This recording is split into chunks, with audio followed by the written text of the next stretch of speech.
Welcome to another episode of Unsavory Fellow. My name's Nick James. I'm so grateful to have my friend, a great actor. He's hilarious, Jake Reiner. Great to have you What's here. up, Nick? Friend. Good to see you, man. Good to see you. I can't believe it. You look great. Thanks. So do you. Thank you. What have you been up to? Well, I wish I was up to more. I can tell you that. Well, you've got a film. Yeah. You've got a film out right now. I do. It's a film that we shot a couple of years ago in Atlanta called Love and Taxes. It is a sort of a 70s themed rom-com, two-hander, just me and another actress. Oh, really? We're just the two of us in the entire thing. And I don't know if did you catch Adolescence on Netflix? No. It's like a big show now. Yes. Well, the whole thing was shot, each episode was shot in one hour-long take. And right. it reminded me of the movie that we did, Love and Taxes, because each scene we did was one long extended take. Really? And that was just the direction of the writer and the director of the movie. And basically each scene was about, 10 to 15 pages. And in, movie speak, that's like 15 minutes. You're like doing a play. Basically putting on a play. Yeah. And we shot it in Atlanta in the middle of summer. So it was just boiling hot. And of course, for sound purposes, they got to turn off the air conditioning. And so I'm just like sweating bullets in this like thick 70s garb. You remember that? Yeah. So it was just, impossible circumstances, but we got through it. It's a good little movie. It's funny. Yeah. It debuted at the Myrtle Beach Film Festival last year. And then we also premiered it in LA at the Beverly Hills Film Festival. But coming up this July/August, it's going to be featured at the Cobb International Film Festival in Atlanta, which is where we shot it. Okay. So yeah, it's gotten quite a bit of recognition so far, which has been great. And you won Best Actor. Well, I won Best Actor in a comedy, and I was the runner-up Best Actor for the whole film festival. I lost out to Emile Hirsch. You heard of him? He's a very established actor, and at the Myrtle Beach Film Festival, he was a part of I didn't see the movie, but the subject matter was the Holocaust. I told my mom about this. I said, I lost out to Emile Hirsch. He did this Holocaust movie, and she goes, yeah, well, you're always going to lose after the Holocaust. And I was like, well, if that's the case, then I guess I'll accept it. I'll accept the runner-up. Dude, to be even competing with him is amazing. Yeah, I mean, it's cool. Just to get to say that you got runner-up to Emile Hirsch is amazing. I know. It's like you're proud, but you also hate him at the same time. Because like, why not me, right? Yeah, but you know what's funny? I was saying earlier, I made a little video, as you saw yesterday, announcing you were coming on here. And you and I met on this pilot we did, The Car Lot, which is a comedy, right? And, you don't know anybody. And I remember, like I said in the video, I was, looking around, and I saw you. And we started improvising at the auditions the first time. Mm-hmm. And I was like, this dude's great.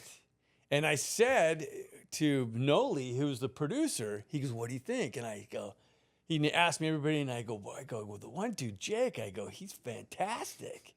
But you, like I've always said, you come from a background of comedy, right? Your dad, Rob Reiner, your grandfather, Carl Reiner. What's that? I was always curious, like, what's that like in your household where you got three comedians basically all living together? Yeah. Well, I wouldn't count myself as one of those comedians. Yeah, but you're hilarious. I'm trying, I'm trying, Nick. I'm trying to establish myself. But honestly, everyone kind of says this. I feel like that grew up in this kind of circle, which is it was no different than anything else because it was all I knew. It was like, this is my father, this is my grandfather. And of course it was like a great time, listening to stories and just tons of laughter growing up. Right? Just That's all what I would imagine.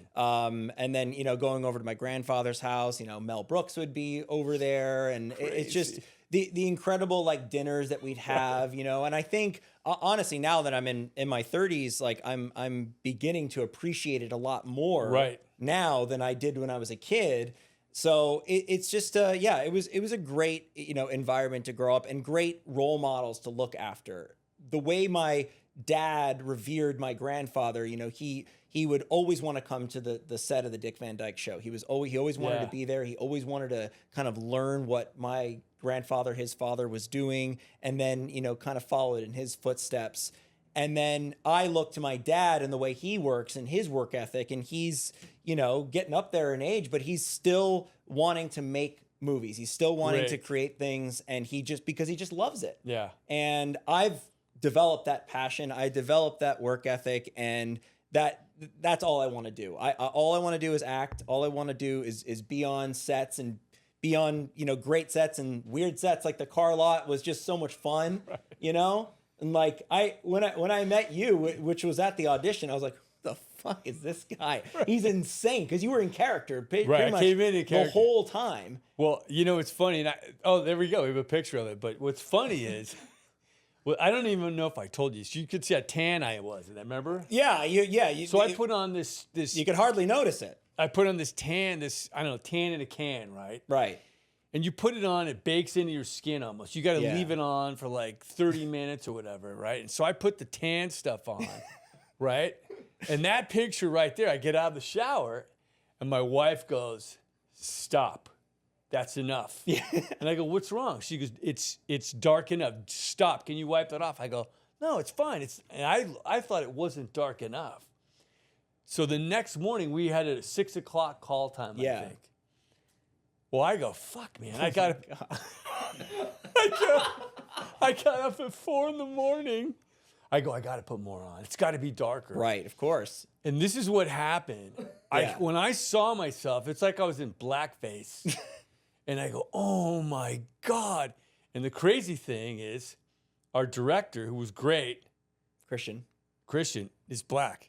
And I pull up to the set, freaked out. And I go, I get this dream job, and I go, and I can't believe this is even happening. And I roll up, and he looks at me and he goes, "What are you doing?"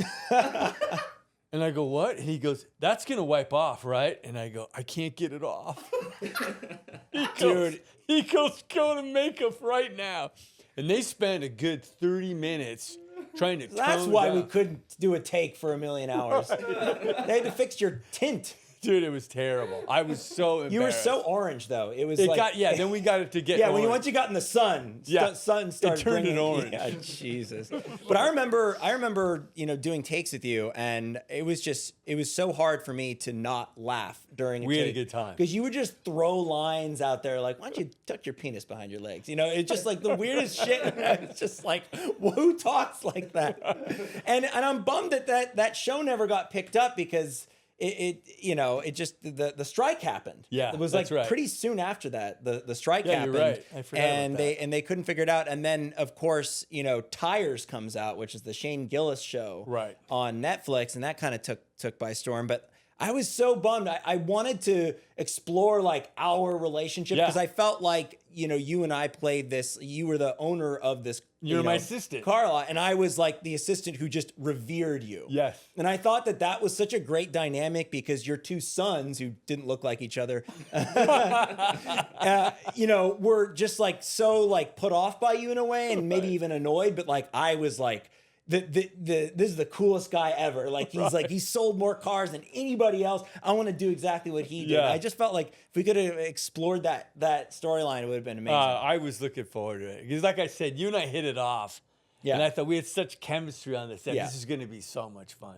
But what's funny is, you were talking about, now you're so into acting. You've got this film. I can't believe it.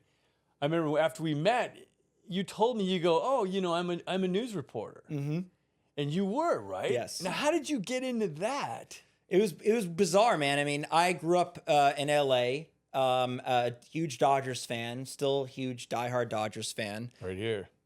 Vin Scully. We grew up listening to Vin Scully, and I just knew, and I played baseball, and I still play softball, and I was pretty good. I was a pretty good player, but I was like, there's no way I'm going to the major leagues. I love talking about baseball. Why don't I, you know, try and explore like a broadcast career? Like that was something that I really wanted to do. And so I went to school at Syracuse for broadcasting, and I quickly learned, you know, from, you know, being in class, that professors suggested that I, you know, go the route of news to, you know, move up in market size a little bit quicker, and then try and parlay that into a sports broadcasting career in a weird way. So I had a very bizarre career in that sense, because I went from Syracuse, I moved out to Salinas, California, on the Central Coast. Right. And I worked at KION, the CBS affiliate there, as a one-man band reporter. And for those of people that don't know, it's like in these smaller markets, you've got to shoot, you've got to write, you've got to edit, you've got to set up your own live shots all together.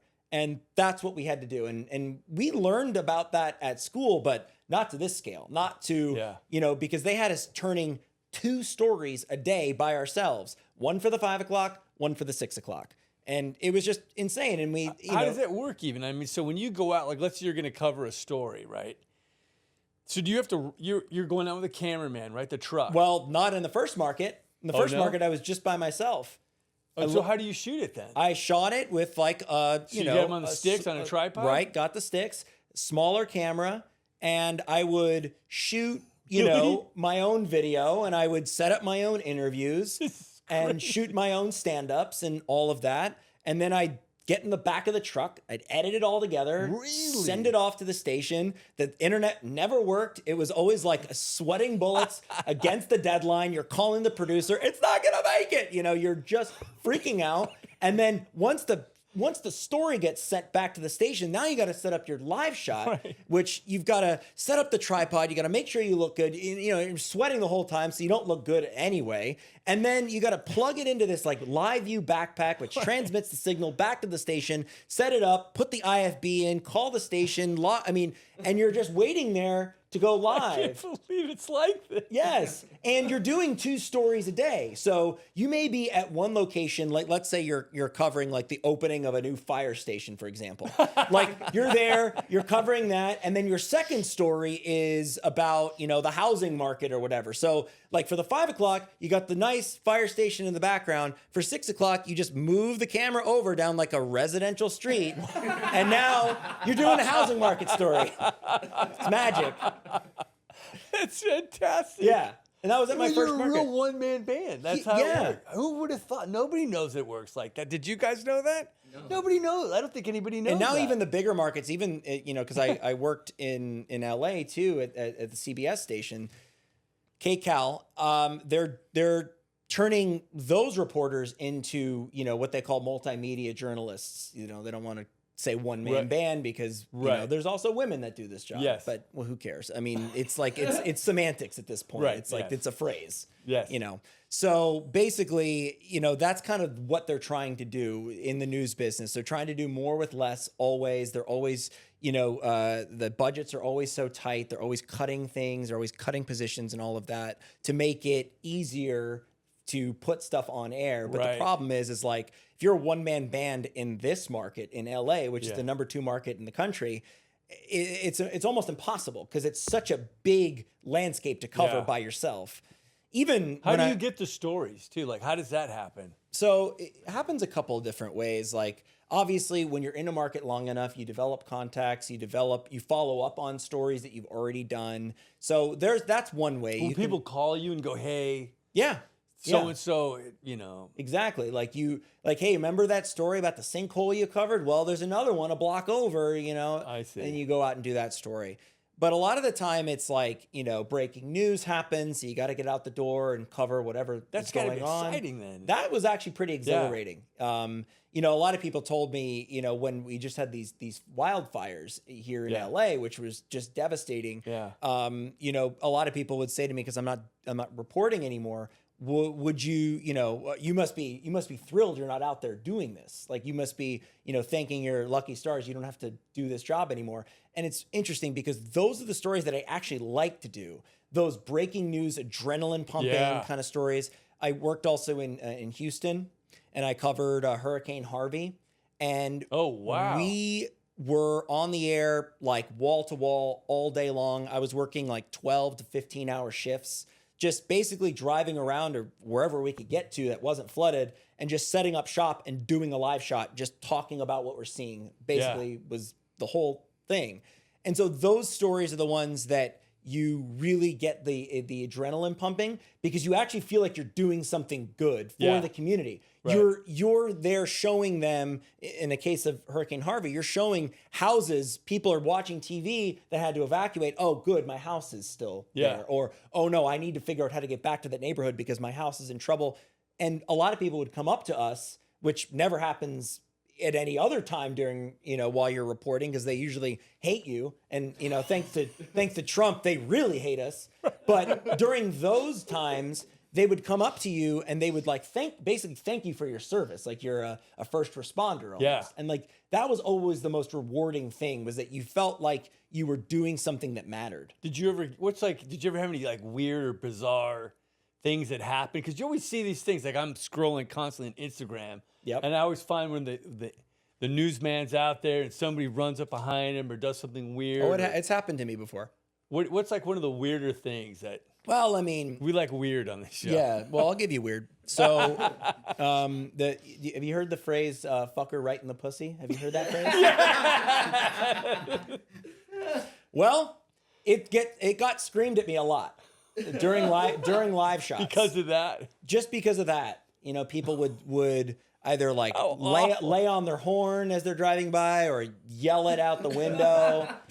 And then of course, if you're live on the air, you have to be like, I'm sorry, I don't know what that was. Sorry you had to hear that. Sorry. But it's a pretty dangerous job too. Like in the first market in Salinas, I was a one-man band, and I was, I thought I got a pretty soft assignment one night where it was like I was covering the sheriff's race, and I was at the party of the sheriff that was going to win that race. So I was doing live shots at this like bar that they had set up as the headquarters. Well, I'm there and I'm about to set up my live shot, and here comes this like drunk out of his mind, like insane person who's at the party. He comes up to me, throws his arm around me, like, "Hey, buddy, how you doing? How you doing?" Like this, basically got me in a headlock. And I was like, this is my first market. I'm not trying to do anything outlandish or whatever. So I was like, all right, sorry, sir. Like, can you just back off me for a second? And he just wouldn't leave me alone the whole night. I ended up like breaking down my camera. I was packing my stuff up, and here comes this asshole again coming over, and he picks up my camera, and I'm like, no, please. And I was like, please, sir, don't do it. He's like, what are you gonna do about it? What are you gonna do about it? You gonna call the sheriffs? I know the sheriff. And there's like so much law enforcement there. It's the sheriff's fucking race. And I'm thinking like, why is no one seeing this? Why I'm being like assaulted? Why is no one doing anything? And like I tried to like go and like, try and like get past him, and he like blocked me from going, and he like kind of like bodied me like that. And then he takes my camera, throws it on the ground. Oh my God. And I'm like, oh my God. And then I like try and like go and like tell somebody. And again, he gets in front of me. And then out of nowhere, I kid you not, slaps me in the face. The fuck? And I was like, this is fucked. Like, what the fuck? And so I called my boss. I can't believe I called my boss. I was like, look, I have to go. Like, I have to get out of here. Like, this is insane. It was a whole thing too, because and all of it was caught on camera because my camera was rolling. Oh, that's great. See, that's what you gotta know when you're out in your field. Always record, because you never know. And it was this whole thing where like we got the Salinas police involved to try and figure out who this guy was, because he said he was like super involved at the sheriff's department. And then I got like an apology call from the new sheriff, who called me, and he's like, listen, I don't know who that guy was. He was like a volunteer at the phone bank. He didn't know who he was or whatever. And it was just ridiculous. But like that phone bank, that kind of shit just happens to you. And people, it's like the one job, it's like that and like stand-up comedy where people just feel emboldened to come and like screw with you. Yes. And nobody does anything about it. It's just kind of accepted at this point. I mean, how many years did you want some coffee? Sure. How many years did you do that? So I worked in Salinas, I worked in Houston, and I worked in LA, and all told it was like 10 years. And then how do you decide where you're going to, how about a donut? I'll take it. Yeah. Pick I'll take a donut. Yeah, absolutely. Here's cream. You want cream? You want sugar? No. I'm fine with just this. This is great. How do you pick, like, how do you wind up where you're going to go? Like, the next place is Salinas. Yeah. How does that happen? You get moved? No, not. Or can you say I want to transfer? Or? You can get moved. Like a lot of these, stations that are, let's say owned and operated by CBS. Like I've seen people get moved from one CBS affiliate to another. Yeah. But typically how it goes is you have a contract, and then whenever the contract is up, then you start looking for new jobs, and you start, basically when I was in Salinas, what I would do is I would go, like literally on my off days, I would fly to like Indianapolis, like interview there, then come back and finish my job the rest of the week. And I was doing interviews like that. I'll tell you this story. You'll like this. So I was interviewing for a job in Indianapolis. This was back in like 2014-ish, 2015. I was interviewing for a job in Indianapolis, and I had to get on the road really early to get to the airport in San Jose to fly, across the country to go interview. And so I'm leaving my apartment in Salinas. I'm driving on the 101. It's pitch dark. It's like 4 a.m. And then all of a sudden, out of the pitch darkness, my headlights pick up what looks like a figure, an animal of some kind. Yeah. And at the last second, I picked it up, and it was a dog. And I couldn't move. I had to just ram right through it. So I fucking killed this dog. Oh my God. And as soon as I hit the dog. How about that line? I fucking killed this dog. Yeah. It was gone. It was instant death. And what kind of dog do you think it was? I don't know, Nick. I couldn't couldn't even tell if it was a dog at first. A standard poodle. Right. Oh no, it wasn't that, but it was, it was an innocent dog. Anyway, I rammed through this dog, and it was one of these moments where I was like, what just happened? So I'm driving along, and I'm like kind of shocked. And then I hear this like underneath. And I'm like, oh no, I'm fucking dragging this carcass right now. Like that's what I thought it was. Oh my God. So I pulled off the road. I park. And it's just like I did not want to see any part of this dog under my car. Luckily, it wasn't the case. It had ripped the undercarriage of my car, like this plastic undercarriage had ripped out and was kind of dragging along. So I called the CHP. They come out. They bring this tow truck guy out, and he's like, no problem. My bumper's hanging off. He's like, no problem. Just put some duct tape on it. I think you'll be fine. Like, just go to the airport or whatever. And because of the time it took for me to deal with all that, I ended up missing my first flight. Oh. So then I eventually drove to the airport, got on standby, was there, luckily got my first leg of the trip done. Got to Dallas, which was my connection. But then it was one of those things where it's like I had to fly standby the rest of the time. And if you know how standby works, it's like you stand there, you're waiting to get on the plane. You may not get on the plane. And it was like I had gone through 3 flights where it was like, I'm not getting on this plane. I'm not getting on this plane, not getting on this plane. It's getting super late. I eventually get to Indianapolis, and I'm like, thank God, it's like almost midnight at this point. I go to the hotel, which they booked for me. I go in there, and I check in at the front desk, and the guy's like, sorry, dude, like, I hate to say this, but like a pipe burst in your room, and it's like completely flooded. I was like, you've got to be fucking kidding me. I just killed a dog. I just need to lay killed down. a dog. I need to lay low. They're after me. No. So then they hooked me up with this other beautiful Best Western. And I go there and stay there the night and whatever. And I did the interview the next day. I told them the whole story. They were kind of horrified. Like, do we want this dog killer to be working at our station? But yeah, I mean, that's just kind of the shit that happens to you and I wasn't even on duty, but I was going to an interview. Let me ask you this. So when you're all this shit's going on, I'm sure you liked your job a lot. Like you said, a lot of the excitement and the adrenaline and stuff like that.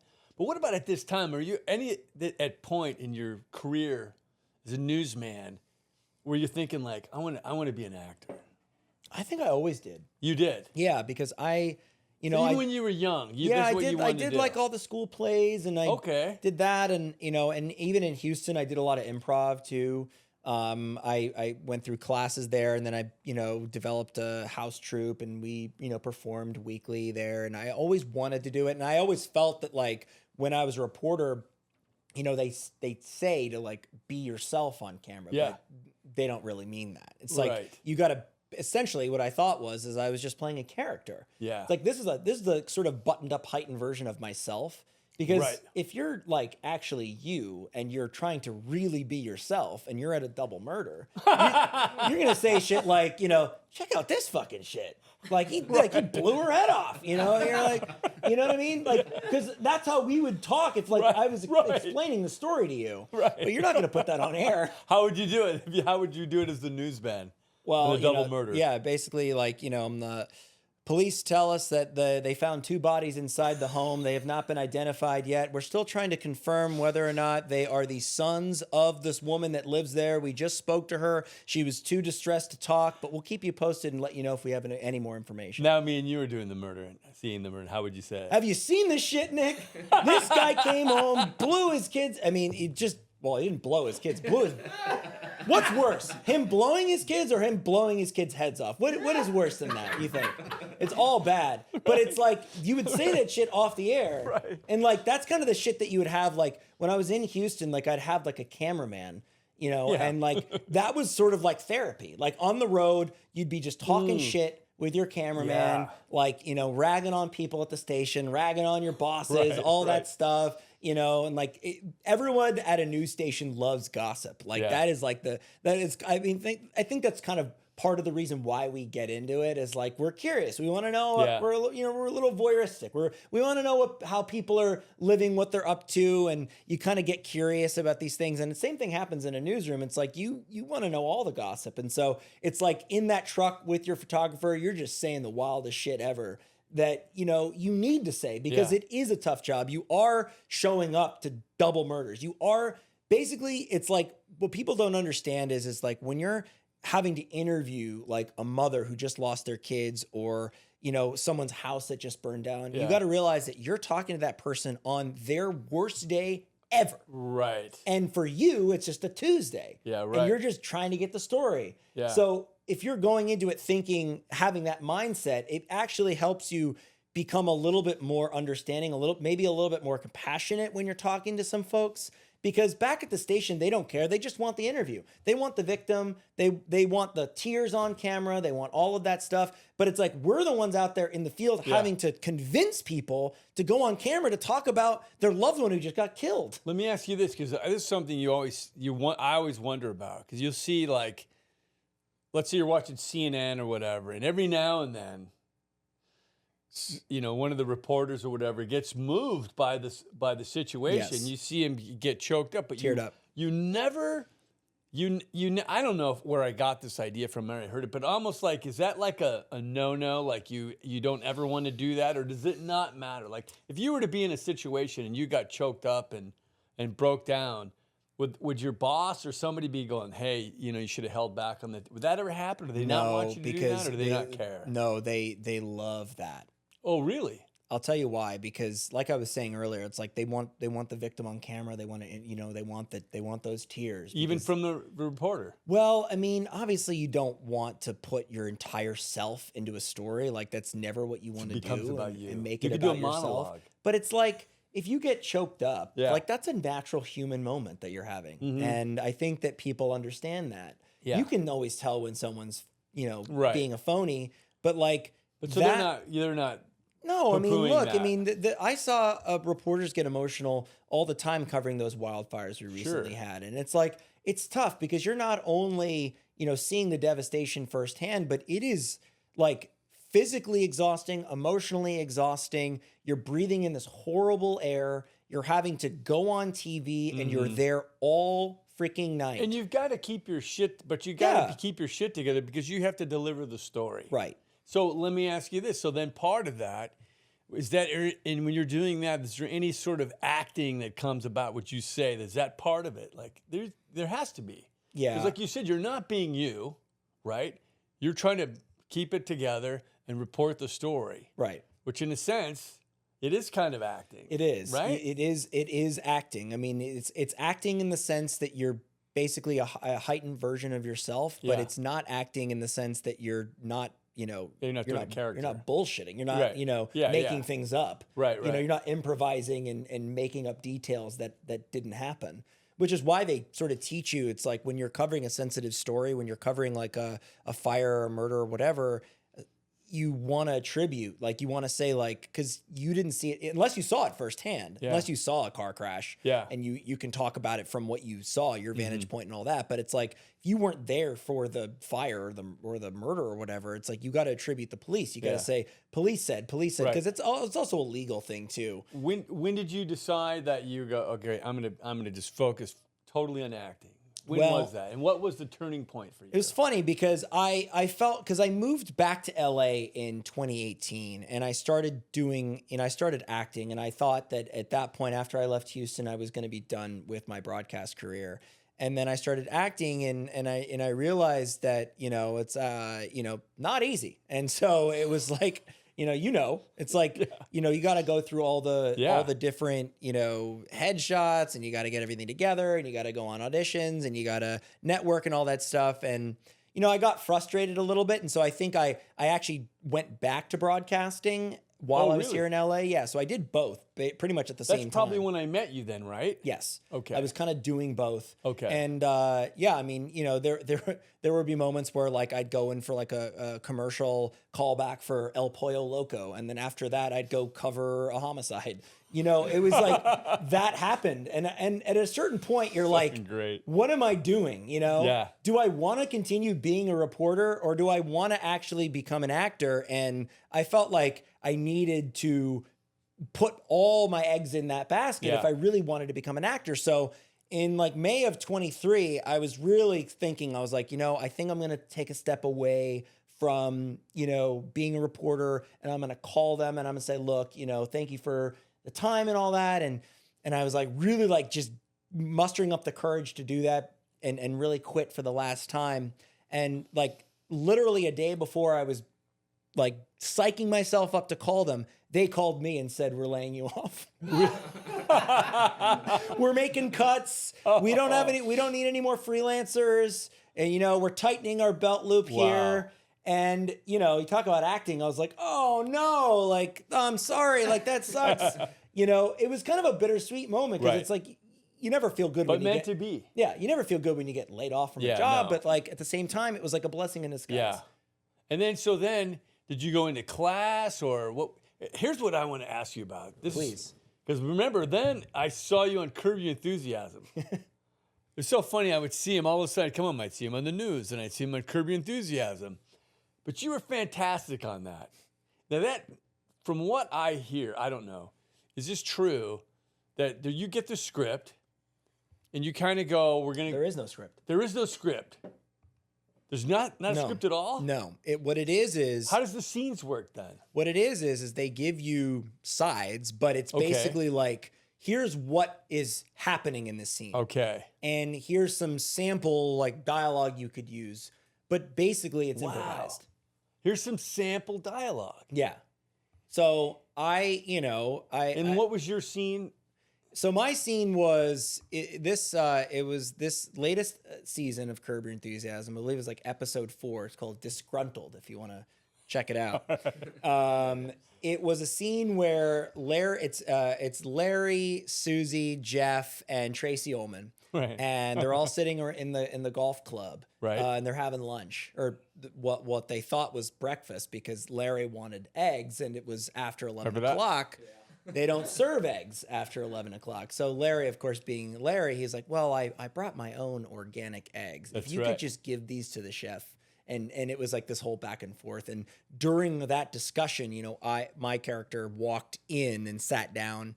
And then basically once the eggs came out, it was like put on one of those stands, like the tray was put on one of those stands, and like the eggs are right in front of me. And I kind of looked at the waitress and I was like, what is this? Eggs after 11? I'd like some eggs. And then it sort of kind of created this chain reaction of like everyone standing up like, hey, what's the deal? I want an omelet. So let me ask you this. So is that your line, or was that like a line you could use? It was my line. So then you just start on the improv? Yeah. Did they say, okay, we're going to start with you, Jake?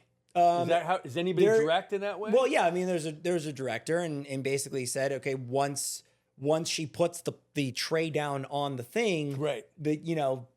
come in with your line, basically. Does he say you? Yeah. So at least you have that. Well, I You know, you're yeah, gonna exactly. start. Like I knew I was. It's not like You're starting It's it not off. like all the extras have like an opportunity to just kind of shout something Right, out. It's right. it's planned. It's like Right, they right. know who's going to speak. Right. But what they say is Then it's all improv. right, and they know that they want these people to be upset that this table is getting eggs after 11 o'clock. What you say is kind of what Yeah. you and the funny thing is, and the thing that I've kind of been struggling with a little bit. You know, we talked a little bit about my dad and my grandfather. You know, I am what they call a nepotism baby, a nepo baby, and in my mind, I'm thinking like I should. In this world, I feel like I should be getting more opportunities than I am. And I also understand that nobody gives a shit. Like nobody cares that a nepo baby is not getting work. In fact, I think it might even bring a smile to their face. So when I'm in Curb Your Enthusiasm, I was so excited because I watched that show like all I was religiously. excited when I saw you on it. Yeah. 'Cause we're such huge fans. But if you and I know- see my friend on it, Yeah, and it's cool. It's Yeah, really it's so cool. cool. But it's like such is my life that like I'm finally on this like great show and I'm so excited and my one line is delivered. They put the eggs right down and like covering part of my face. And I'm just like, damn. And there was another example of this too, where it's like, I was on, I played like a reporter because I got those parts a lot, like reporter roles. Yeah, okay, I saw that. Yeah. So I was on Which should be easy, right? It's like Yeah. you're gonna kill it. super easy. I was on Netflix's Monsters, the one about the Menendez brothers, and I was in the very first saw that. scene of I the saw first you. episode, and it was one of those things where I had one line to Which is deliver, tough. which is tough.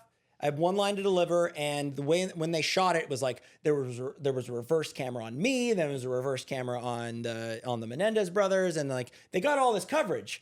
And I was like, okay, great. I was like thinking like, okay, awesome. They got my line. I know that camera's on my face. I know I'm going to deliver this line right to camera. And of course, like as the episode's playing out, you hear my line and I'm not on camera for it. My one line. Well, but let me tell you something. You think the mafia is trying to kill your parents? That's, Yeah. no. No, not on camera. You can see me, but it's like I'm not Right. on it. You could be not saying it. Yeah. But I want to go back to you talked about the nepo baby stuff. Yeah, let's get into it. I'm very passionate about this. Because here's what I think, because I'm somebody who did it all ass backwards, right? Yeah. And I came in from everybody would go take a right, and I'd go, fuck that, I'm going left. You Right. don't know what you're talking about. And I was wrong. But I did it my way, and I had a lot of fun. And the way I see it, me having a son, and I remember I met you, not you, but I met your dad we went to Shia LaBeouf's play. It was the David Mamet play, right? Yes. That's actually where I do my acting class. Oh, it is? Yeah. Okay. Raw Acting Studio with, Okay. with Guy Camilleri. Great place. Plug. So, but what's funny is I saw a relationship with you and your dad, which remind me of me and my son, right? And I feel like, why wouldn't you want to work with your dad? Like, why don't you work with your dad? Like, I understand, you're the nepo baby thing, and there's going to be people who are totally rooting against you, and then there's going to be people who are rooting for you, and I think it kind of might weigh itself out. But like, have you ever worked with your dad where you go, I want to work with my dad? Yeah, why don't you and I do something? So I've had small roles in 2 of his movies. One of them was Flipped, which was a movie that came out in 2010. That was when I was 18. He had a rule. It was like you couldn't be in a movie or a TV show until you were 18. And so that was like the first. That was Really? Yeah. Why was that? Because he knew how what would happen to child actors. Right, it could get weird. He didn't want that Right. for me, which I respect. Totally. And then I was also in a movie that he did a little bit more recently called Shock and Awe. Oh, yeah. And I had a scene with James Marsden where we're walking down the hall. So I have worked with him in that capacity. And then I wrote a sketch for this sketch internet comedy group called Sunday Morning Digital called, it was like a parody of Mad Men, but we made it Jewish and made it Mad Mensch. And they were, and my character was not Don Draper, it was Don Drapeberg. And I was pushing ginger ale, the drink of the Jewish people. Anyway, so, and my dad was in that. I had him in it and it was fun. But I'll tell you a funny story because, like, yeah, I would love to do more stuff with him. I think it would be, like you and him. So my parents just finished producing the sequel to Spinal Tap. 40 years later, it's coming out this year. Wee Man is in that. Yeah. It's really good. It's really funny. Oh, he said it was. That's all he would tell us about it. Wee Man, he goes, I'm not going to get into it. Yeah. But he goes, it's fucking great. Yeah. And they shot it in New Orleans. It was really cool. I spent a few days kind of on the set there. It's just amazing. And again, another thing that is completely improvised. There's no script. Right. So it's just really cool. And while they were in pre-production of it, you know, my sister, Romy, she's also an actor. You know, we both were kind of like, hey, like, is there something for us in this movie? Like, and of course, you know, my dad was like, absolutely. We'll find something for you. Guaranteed, you know.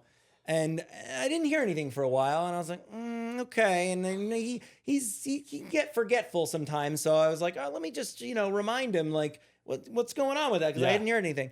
And so I was like, and I went to my parents. I was like, so, like, what's going on with Spinal Tap? You got anything for me? And they're like, oh, he's like, oh, buddy, you know, I just don't know if there's anything really for you in this thing. I don't know.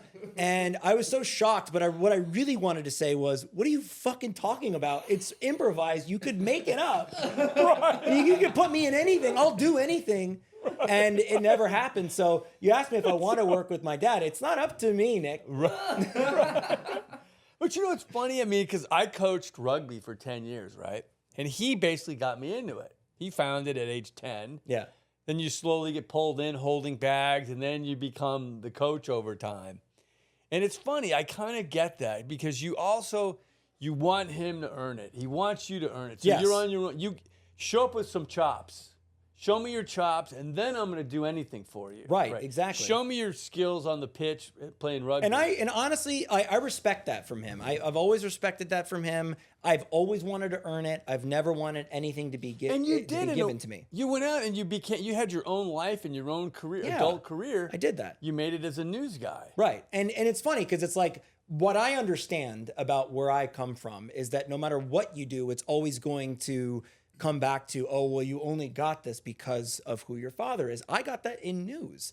Like people that didn't know that I studied broadcasting, I went through a small market. I didn't just jump from school to New York. Right. You know what I mean? Yeah. Like I didn't just skyrocket. I wanted to do it the right way, or the way in which I thought would be best for my development as a broadcaster and a reporter and all of that.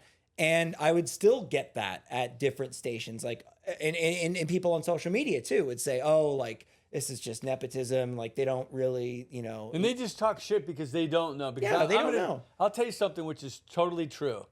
When we met, your improv skills were fantastic. You and I were on fire, flying, right? And that you have to, like I said, there has to be something about growing up around that. So for me, if I was casting, I would go, well, he's going to have chops because of where you grew up. Yeah. You're constantly around it. Yeah. It's like with Dylan, and I was always doing sketch comedy stuff. His timing, his comedic timing, I don't have to worry about it. Right. Maybe he's not super funny, like on camera, but he knows what funny is. Right. You know. You understand it. And the thing is that, like, there are certain tiers of Nepo babies, I feel. Like what? Well, there's the tier that, like, people that have all the connections in the world and no talent and get just skyrocketed to whatever fame. You know, I think of, Kim and Kanye's daughter. She sung Lion King at the Hollywood Bowl. And I always go back to this example because it blows my mind. I mean, she's 11, you know, so it's not like, it's not her fault, but it's like, she gets put on stage and she's not good. I mean, just not good. Like, not good singing, not good dancing, not good stage presence. I mean, objectively, not good. Right. But she's 11. And it's like, if you're the parents of that child, it's like, you gotta know. Yeah. It's like, you're not going to just throw your kid into something if you don't trust, like you're saying, if you don't trust that they understand comedy or that they could pull this off. And it's like, if she wasn't the daughter of those two parents, you'd look at this and say, what, they put out a casting call and this was the best person that they could get? Well, because it's terrible for it's terrible. It's so damaging for the kid. Because I have to go back to his and my relationship in rugby again. I wouldn't coach him. I wouldn't coach him in football, and I was a football coach. I wouldn't coach him in football. I let James, my partner, I let him coach him. Yeah. I didn't coach him in rugby. I let James. After practice, I would say, do you want to know what I think? And then if he said yes, which he always did, we would go and we would work on things. We would practice outside. Yeah. And then he would show up, and then we're separate on the field. You know? Yeah. That's just how we did it. Yeah, I mean, that is kind of the push and pull that you do when you have a son or you have a father. It's a workaround. But so the different tiers of it is that you've got that example, the Hollywood Bowl example, but then there's the other tier of kids that have famous parents that have a legacy. This is a topical one, but it's I don't know if you've been watching The White Lotus, but Patrick Schwarzenegger, Arnold's son is on that show. And you could look at him and say, oh, well, he only got that because of who his father is. And it could be the case. It could have been the case that Arnold made a call for him. Yeah. But it didn't happen that way. Mm-hmm. He, I believe, earned it. And you watch him and you think, yeah, this guy can act. Yeah. You know what I'm saying? So there's that tier where it's you will get considered for parts more so because somebody will take the call. Right. You're going to take that call. Doesn't mean you're going to get it though. Right. You're going to take that call and you're going to be you're positioned in a better position than most of everybody else that doesn't have those that doesn't have those connections, obviously. But it doesn't guarantee you the role. And then the other tier is me.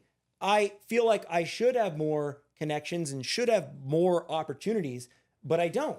And it's a frustrating thing because I think about it and I think like I said earlier, nobody cares. Nobody's going to feel sorry for me. I don't even feel sorry for myself, but it's still frustrating. It's still I know I have the ability to be a main character on something. Yeah. Whether it's a recurring role or a series regular on something in a sitcom or something of that nature, like we did with the car lot. If that had taken off and I had a real recurring role or series regular role, I know I could kill that thing. Oh yeah. And it's that's just a belief in my own abilities. I just feel like in my position, for some reason, I just don't get the opportunities for some odd. And I'm trying to use it. Well, you know what's funny as a director, when I was a filmmaker, you could throw people at you, would get thrown at me all the time. Oh, try this person, try that person. I remember being, I worked with Danny Trejo all the time. He was my friend, right? Yeah. And Wee Man, and I had certain guys I always worked with. They were my friends. And there's other times where you go, man, if I had Danny, this would really help my project. And Danny and I had the same agent for many, many years. Yeah. If I had Danny, it could really help the project. Yeah, if you attach him. But I remember a couple times going, yeah, I understand that, but he's not right. And if you're the director, it's on you if your project looks like shit, if that character's not playing the role right. If he's not right for the role, then it's even more obvious why he's there. And it looks bad on the director. Yeah. So it is, I think it is a wash. And in a lot of I think with everything there's tiers to it. There's context. There's different ways to look at it. It's not just all one way or the other. Right. Do you think there's more there's added pressure because you have famous parent or a famous Great family? Question. Absolutely. I think that every time I go on a set, I have that in the back of my mind of do people know? And if they do know, I didn't know. Right. And if they do know, are they judging me for it? I always have that in the back of my mind whenever I go on a set. Yeah. But here's the difference. It's I feel like a lot of people in my position, try to shy away from the legacy. And what do you mean? They trying to act like let's not get into that, or let's not get into it. Some have separate name, different name. Yeah, they'll change their name, right. they just want to be looked at as an individual, Yes. as you know, and looked at as basically in a vacuum, basically, and just judge me based on my ability and not my parents' ability, which I get. But to me, it's like, it feels so disingenuous. Yeah. It feels like you're not acknowledging the elephant in the room. And for me, I look at where I come from and I'm like, this is awesome. Like, I am proud of where I come from, because guess what? I didn't choose this. Yeah. I didn't pick to be in this family, but this is the family I was born into. And so if more people in my position can understand that, I feel like they're going to feel better about themselves anyway. I think it's great. I told my wife this morning, I said, you know what's really cool is I don't know, but I can kind of get a sense, because I saw, I told my wife it was really cool. I saw your dad wrote a review on your film. And I said to her, I go, that is so cool to me. Because you know what? He doesn't care. And he even said, he goes, it's not just because it's my son. Yeah. You know, and I said, they must have a really great relationship. Yeah. And like you said, you were born into this situation. And why not, you know, live it up? You know, Right. like I said, if it was me, like I loved it. Listen, he might be playing rugby again. That's great. But I'd rather have him. For me, this is a blast that I get to do this with my son. Because Right. he and I've been doing sketch comedy since he was like 6 years old. I'd make him do all these YouTube videos Yeah. with me, and he'd be crying, going, I don't want to do it anymore. And I'd have him holding the fucking And you were camera. like, too damn bad. Yeah, I would. Pick up the camera. I'd go, we're going to do one more take. Stop crying. Yeah. Great parenting. You know, but it's so much fun. And Yeah. even one time I said to him, I go, you know, there's the Major League Rugby. And I said, you know, I go, what if I had a team? What if I wish I had the money, I had my own team. I go, would you care if I was the owner of the team and you were the starter on it? He goes, no, I wouldn't fucking care. I go, you do? He goes, fuck yeah, I do. Right. He didn't care. Yeah. You would, because like at the end of the day, it's like, I honestly don't care whether or not you think I'm, you know, I only got to this position because of my parents or not. And I also don't care if I know, like, for example, I'll be frank with you. The only reason I got Curb Your Enthusiasm was because my dad is really good friends with Larry David.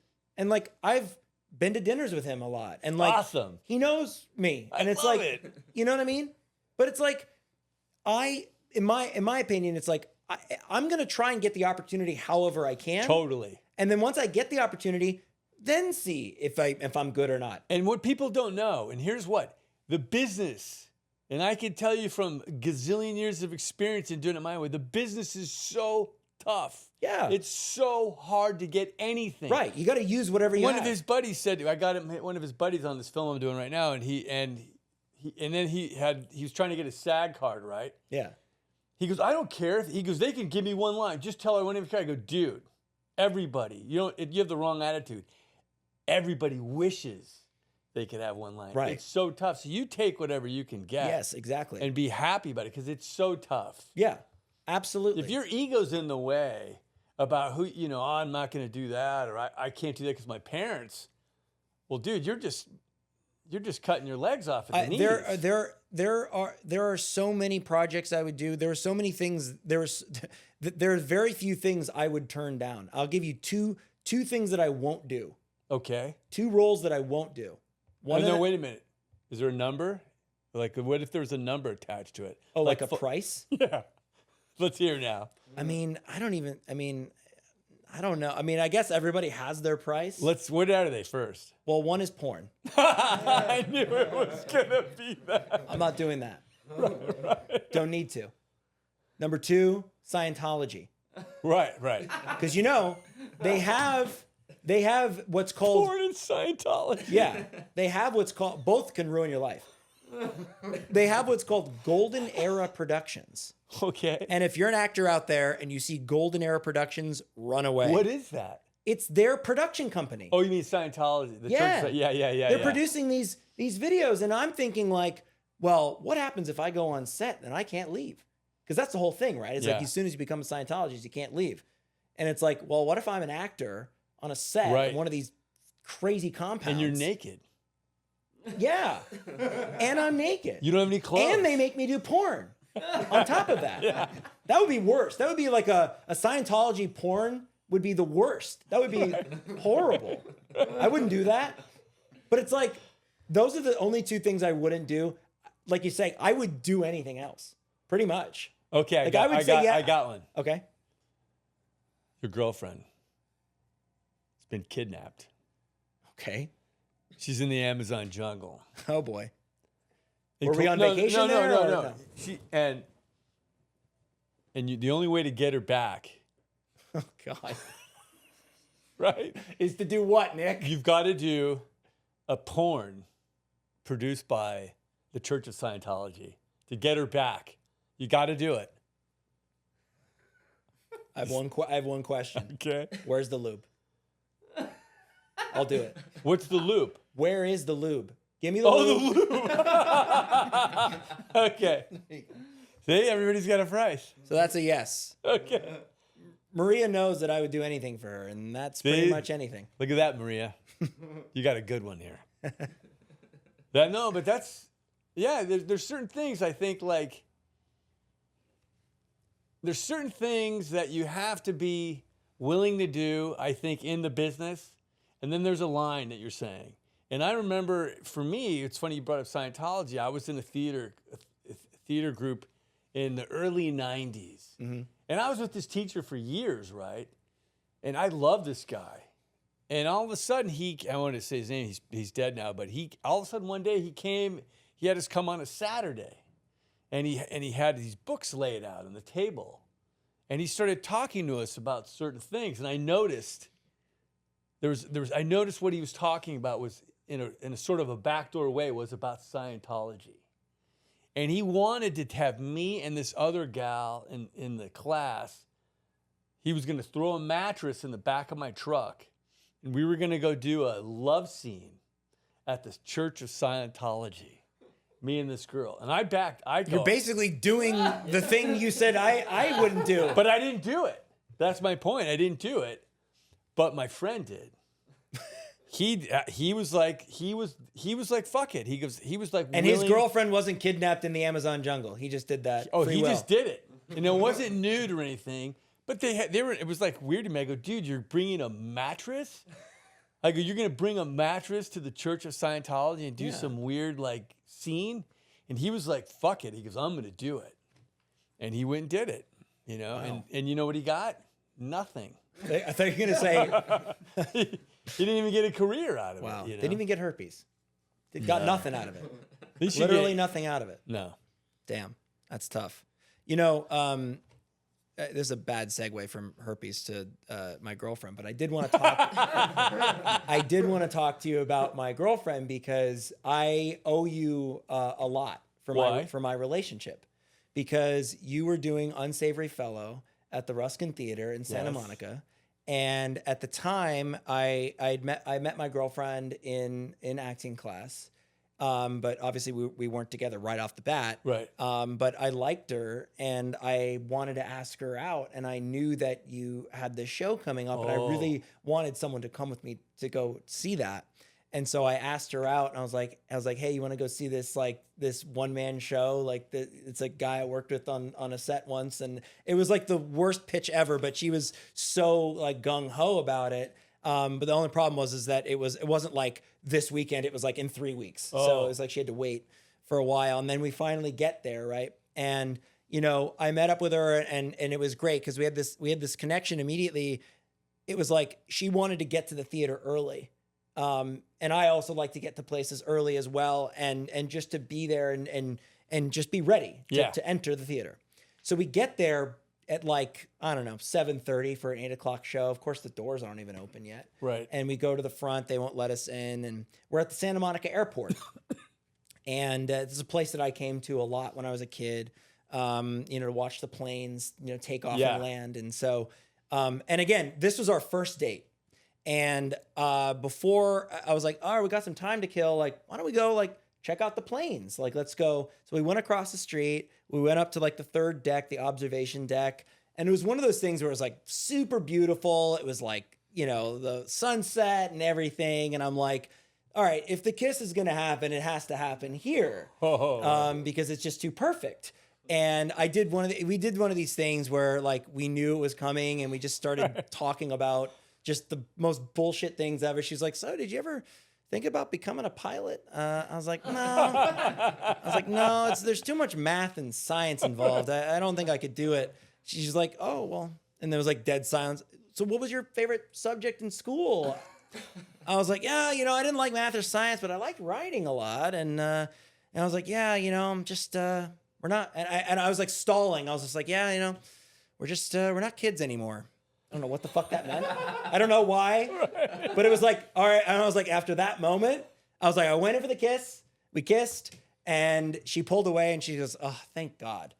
Like, thank God you did something about this. Wow. And then we went and saw the show.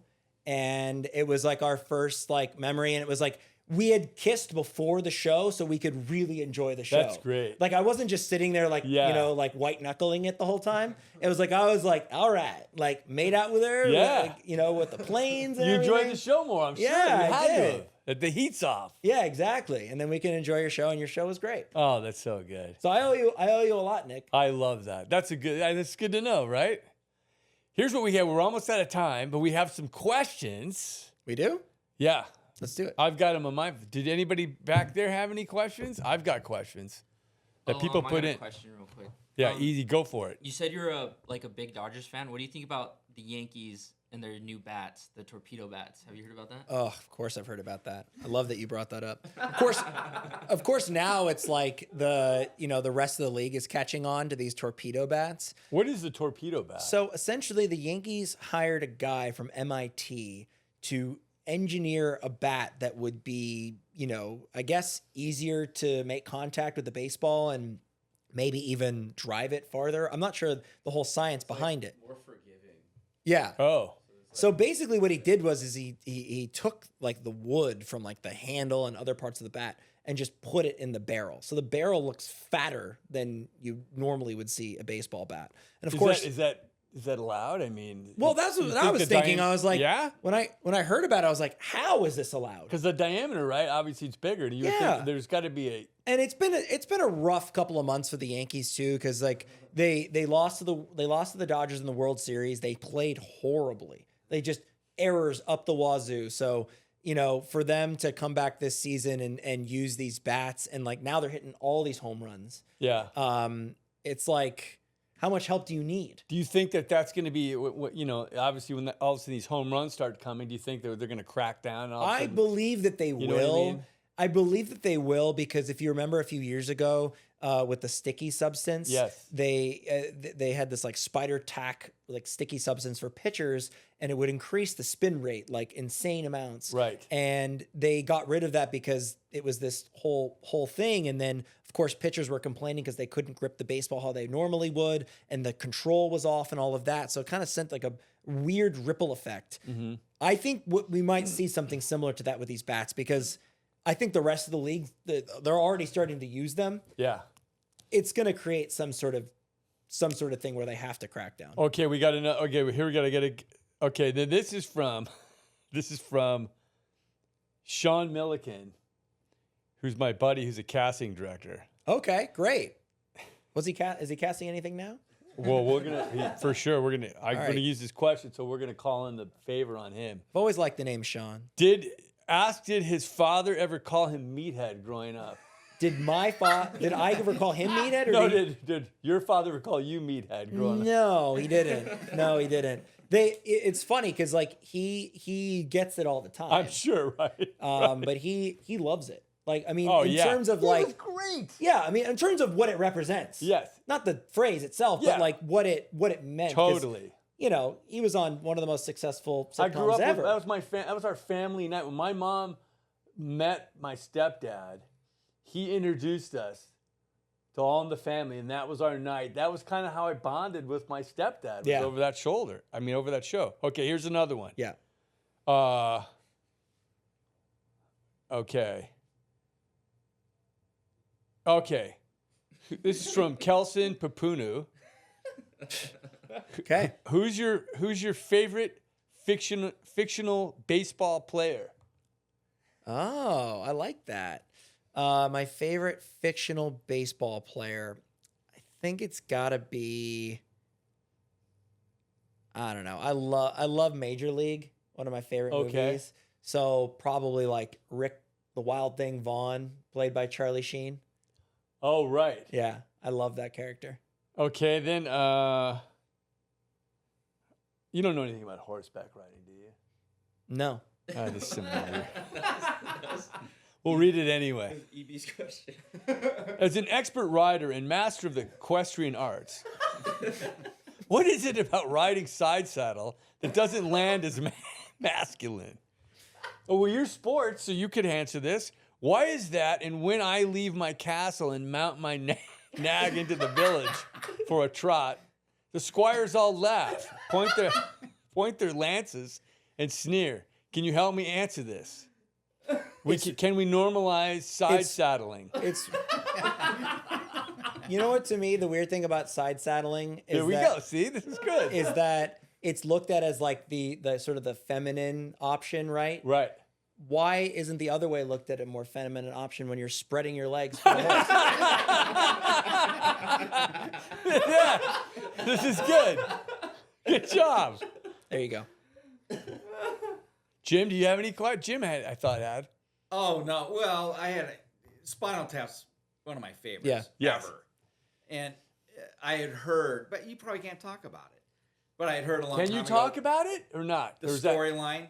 Well, yeah, it depends on what the question is. Well, no, what I heard was that the storyline was that they somehow signed a contract to play a concert in Japan, 20 years ahead of the time. Storyline for the new movie, right? Is that what you're asking? Yeah. Yeah. And that they had to regroup to, because they're obligated to play it. Yes, that's kind of along the lines. I mean, basically the premise is that they haven't spoken to each other in a long time, and then something forces them to get back together. Okay. All right. So I think it's kind of along those lines. And where did you hear that, Jim? Because you've talked about that for a It while. was years ago when I heard about it, when they were first when they were first talking about developing it. It doesn't. It's not. I'll say this: the reason that they get back together has changed, but there is a reason that they get back together. I'll say that. Okay. Yeah. And when will we see that? That I believe is coming out in September. Fucking awesome. Wow. Us Yeah. older guys, we're big fans, right? Oh, it's such a and great... you guys are gonna see it and go, And if I may say, there are some surprise guests in the movie that you're going to be kind of blown away Really? that they showed up. One of them I was on set for, which was Are you in it? We already talked about this, I know. Nick. I'm not in it. That's a whole thing. So you didn't get in? No, that's the whole point. I thought maybe you got in. No, if I got in, I would have ended with that. I didn't get in. Not enough improv scenes. Yeah. Well- I don't have enough pull with the director apparently. Well, I think that's all the time we have, Jake. Dude, this was so much fun. I knew it was going to be fun. I'm so glad you came out. Thank you so much for coming. Thank you. Come back anytime. When your movie, I want to hear more about your movie when that's Yes. out. We can all go see it. Come back. We'll talk about that. Yeah, so the movie has not been distributed yet, the Love and Taxes one, but if I can plug something real quick. Do it. So Please. there is this other movie that we shot in New York a few years ago called Things Like This. It's a romantic comedy. It's really funny. I play a role in it. My sister plays a role in it, but I'm also the executive producer of it. And we've done this whole self-distribution campaign where we've raised money to put it into theaters ourselves. And it is officially coming out in May. And Awesome. Very exciting. The premiere's coming up as well. A lot of buzz about it, called Things Like This. So check it out. Where can we Well, check the it trailer's out. Okay. So you can search for it. The trailer's out. It's really funny. It's really endearing. It's an LGBTQ rom-com. So it's very innovative. It's very current, cutting edge. It's great. Awesome. Yeah, I love it. All right, something to look forward to. absolutely. Thanks for coming, buddy. Thank you, Nick. All right, another savory conversation on Unsavory Fella. Aloha.